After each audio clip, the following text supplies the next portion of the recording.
Good evening, everybody. Just checking in from Athletes HQ. It's an evening episode of the Keep Going podcast, Athletes Shining a Light on Mental Health. Big Dave is in the building. Dave, how you doing? I'm good, P. How you doing? Good, man. How was your day? You work today? I was actually off today. Got outside, saw the sun a little bit, went on a hike, did some chores around the house. So it was a good day. How was your day? You've had a hell of a day. Everything was good, man. I actually went on a hike on Friday. I thought of you, man. So hopefully you appreciated my video in the group chat, but I am jealous you get to hike all the time, man. I love it. Of course. Yes, sir. Lex and Norgard is with us. Lex, what's going on? Nothing much. How's the day been? Pretty good. Well, I appreciate you jumping on. I know it's a little bit later than normal, so we definitely appreciate it.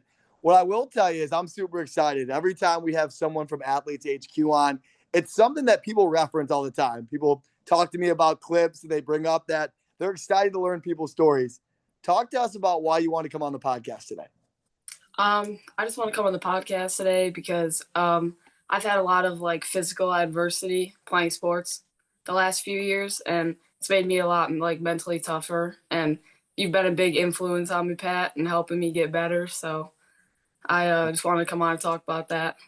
I appreciate that. I appreciate the kind words, and you've played a huge role in my life in being here. We're definitely a better facility with you being here, not only as a player, but as a worker. And you've had a great story that I definitely want to share. Before we go into the story, though, talk about softball. Obviously, you're a college commit now. You've been a high school player. You played multiple sports, decided on softball. When did softball become a big focus for you for college? I would say probably when I hit high school. I actually always liked basketball a lot more than softball. I was always really bad at basketball, though, and was always a little better at softball. And then I just kind of realized that maybe basketball is not for me, and I put a lot more time into softball and got a lot more comfortable, and it's just something I really enjoy doing now, something I look forward to doing every day. Of course. And Dave, obviously, if you didn't know this, Alexa, Dave played for me at Rock Valley, and we've been buds from our hitting coach, obviously the power pipe guy, Steve Peterson. Yep. Why I wanted to bring that up is we get it. Like having to put the work in, having to be here day in and day out. I saw you in here earlier working. What drives you? Like, why is this the focus for you in college to the next level? I would say that just the drive to compete, having to sit out for a year or two, and I just don't want to have to do that ever again. And I want to be successful, and I want to make my family and my friends, everyone proud, and to do it to the best of my ability, honestly. Yeah, and Dave, this sounds pretty familiar, man, with your journey. Talk about your journey as a high school athlete, Dave. Yeah, I was definitely not the strongest, biggest, fastest athlete out there. In high school, had to work for it. Only had one college offer out of high school, and I kind of just took a leap of faith and went for it, and it turned out okay. Yeah, man, I love that. And obviously, if you didn't know, Dave, Lex is going to Triton next year. Obviously, we're very familiar with that school and playing and coaching against them. But when it comes to the difference between a high school athlete and a college athlete, what do you think the separator is for you? Like we talk about the work. Yeah, do the work, do the work, do the work. What has gotten you kind of this far so far in your career? I don't know. I think it's just the difference between a lot of kids my age and a lot of my friends pick their social life and other events and partying and whatnot over putting the work in. And I've always just decided to put the work in, I guess, because the bigger picture is more important than going to a party with some of my friends. Yeah, and I think that matters. I think putting, I don't know, the prioritized actions first. Like you want to play baseball, you want to play softball, whatever sport in college. I think that matters. Talk about the academic side for you, though. Obviously, you're playing softball the next level. What do you want to do academically? Talk about what drives you there. I plan on studying, majoring in exercise science and minoring in kinesiology. And I'm not a big fan of school, honestly, but I know it's part of it, and I think I will really enjoy college and studying what I want to do. And I've taken some classes the last few years that have actually been more in relation to that, and I've actually started to enjoy them. So getting it done in the classroom is definitely more important than getting it done on the field. Yeah, focused education, focused on what you want to do for your career. Go ahead, Dave. Yeah, I want to transition into a little bit of some of your challenges that you've had to overcome here in your high school career. What have you focused on during those hard times? Just the bigger picture, and like I never really was in a moment where I was like, when I was hurt, was never like, oh, am I ever gonna play again? It was always like a, when can I play again? Like it wasn't like the bad thing. Like I always would just be like, oh, this is an opportunity for me to get mentally and physically stronger. And that's just kind of what like kept me pushing along. And that's how I kind of overcame everything. Use my support system. Yes, Yeah. stay there. I was about to say, stay there. Like, who did you lean on during those times? Because there's probably people worthy of some shout outs, I'd assume. Yeah, I mean, obviously huge shout out to the AHQ guys. Like I genuinely don't know if I would have got through it as well as I did without you guys. My parents for sure. My parents did everything for me for like the month where I couldn't walk. So that was really nice. And just I mean everyone was there for me. Joe, CJ, you, Sammy, everyone. Like there was not someone who wasn't there for me. And I think that really helped me a lot. Yeah. And for the audience, Dave, that might not know, I'm going to have you kind of outline it, Lex. Talk about your injuries. Like, talk about when things started to go wrong physically, even mentally at times. Walk our audience through it, if you don't mind. Okay, so my first one was freshman year. It was the beginning of the year 2021, I think. Yeah. And I was playing basketball and I dove for a ball and I tore my labrum in my left shoulder, like the whole thing. So I had to get like 5 or 6 anchors put in my arm. And that one wasn't like a long time. I got surgery in March and I was playing in June again. So like I wasn't out for a long time, but those months felt very long because I did not like handle it the right way, I guess. If that makes sense. Like um I didn't do anything. Like I didn't work out. My diet was horrible. I didn't talk to anyone. I didn't get any help. And that was really hard time for me. Then I came back, was playing, got better, whatever. Then I tore my ACL and my meniscus my junior year playing basketball. About the same time, I had surgery in March. And then this time though, I like used my people that I had because I had more people this time. And it was always, like I said earlier, like it was never like oh, I'm never going to play again. It was like okay, I'm going to play again and I'm going to be stronger and I'm going to be better. And everyone here supports me and everyone here loves me. And there's nothing in my way. Like I'm going to get better and I'm going to play again. So. Yeah, I'm smiling ear to ear. Go ahead, Dave. Yeah, that belief of like when I'm gonna get back out there is a huge mindset shift that all athletes should have when they do go through an injury. Just believe that you will get through the injury and you will be out on that field soon enough. And being ready for that mentally too is huge, I think. Yeah, I agree. Talk about the mental side of that. I mean, there's obviously the wear and tear physically getting broken down. Dave, we've all had injuries, right? Broken bones. We've missed games, we missed time. Talk about the mental side. What did you experience? What did you learn about yourself during that time? Oh God, I learned a lot about myself because forever I thought that like all I did was play softball. So like when I had it taken away from me for like a year or whatever, I was like, what am I supposed to do? Like, what do I do? Like, there was a lot of times where it was like that first month after where I like was stuck on crutches, I couldn't do anything. I was just like, what am I supposed to do with myself? Like, I felt like trapped and I felt like I, I don't know, like I had nowhere to go. Like I was just like stuck there. And that part was a little hard, but I never really like had after I started being able to walk again and get back on my feet and stuff, like I just really every time I had an issue, like there was just someone there to talk to. Like I never got like super down. Like when I had my shoulder injury, like I didn't have that. So like I got down and there was a lot of nights where I was just staring at the ceiling, like, what am I supposed to do? And there was a lot of nights where I was just crying and I didn't want to ask anyone for help. And it was just a really hard time. And then I became a person that was nothing like myself. Like I was mean and I was always angry, and I didn't want to be like that this time around. So this time around, when I had a worse injury and was out for even longer, I just really used my people so that my mental game stayed strong, because that's more important than my physical strongness, honestly. Yeah, that's a blessing. And I guess I would part B that by saying, for someone that doesn't have a supporting cast like you do, for someone that's searching for something in this process during an injury, physically, mentally, whatever it may be, any advice for those athletes that might not have someone that's like close to them?